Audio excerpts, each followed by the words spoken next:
Konnichiwa. Hey, what's up everybody, Hunter K here. Today I'm going to be making Agedashi Tofu. Agedashi Tofu is a dish that sits in dashi, where you can usually find it at Japanese bars and such. Today I'll be showing how you can make this dish and how you at home can elevate this dish even further. Anyways, let's go straight to the kitchen. Let's start things off with the daikon. 3 parts to the daikon: the skin, the white layer underneath the skin, and the good stuff. The white stuff in between doesn't taste that great, so I'll only use what's in the center.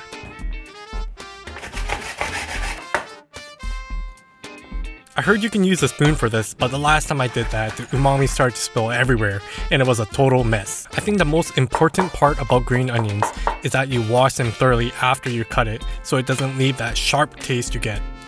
Cut your tofu in half, half, half, half, and half again, and place it on a rack to let it dry. That will make 1 cup of Hon Dashi. 2 mils.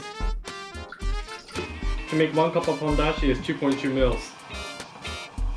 Let's move on to making the sauce. To the dashi, add soy sauce, mirin, and sugar, and bring it to a boil. I'll set it aside for now while I work on the tofu itself. Coat the tofu in some potato starch, making sure to gently pat off the starch. Then deep fry it at 330 degrees Fahrenheit, making sure to rotate partway through to promote even cooking. When you start to hear the tofu getting excessively loud, that's when you know it's done. Congratulations! You can now communicate with ingredients. Let's get into plating.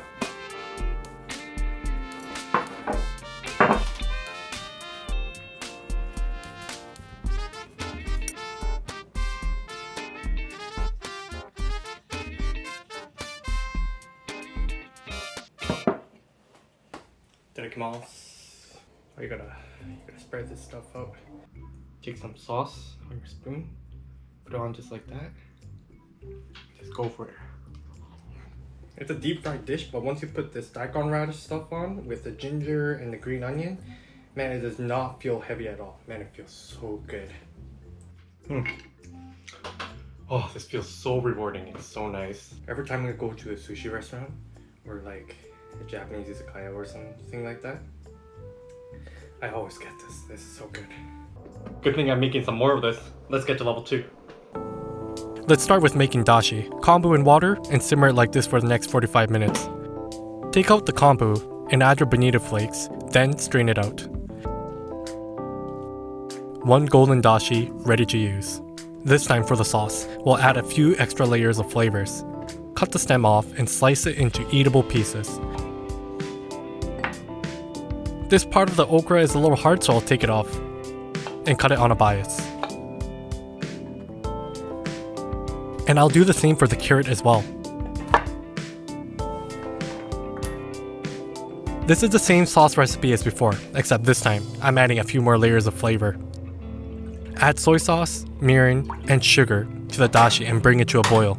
It came out a little bit sweeter than I had expected, so I added more dashi, soy sauce, and just a bit of mirin to balance out the flavors. Add a little bit of dashi and throw in the carrots, okra, and shiitake and bring it to a boil once more. Then turn off the heat to prevent clumps from forming when adding the potato starch.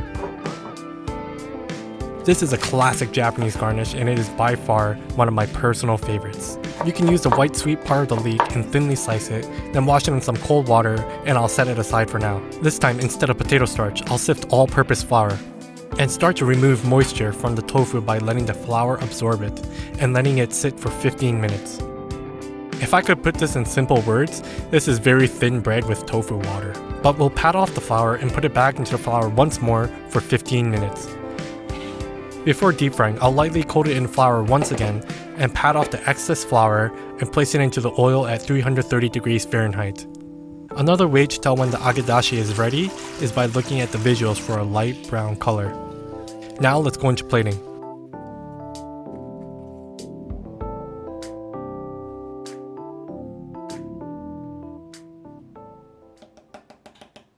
Itadakimasu.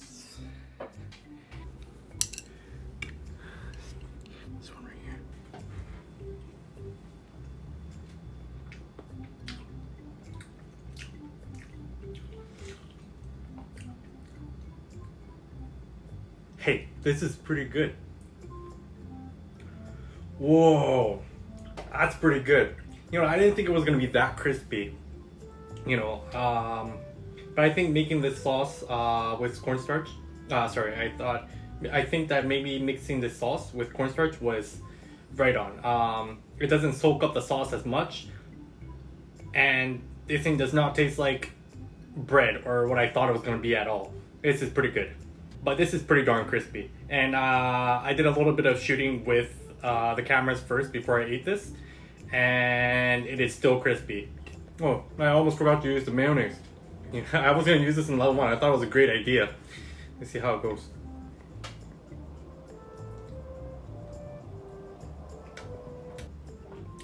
It's not bad, but I think I like this sauce better.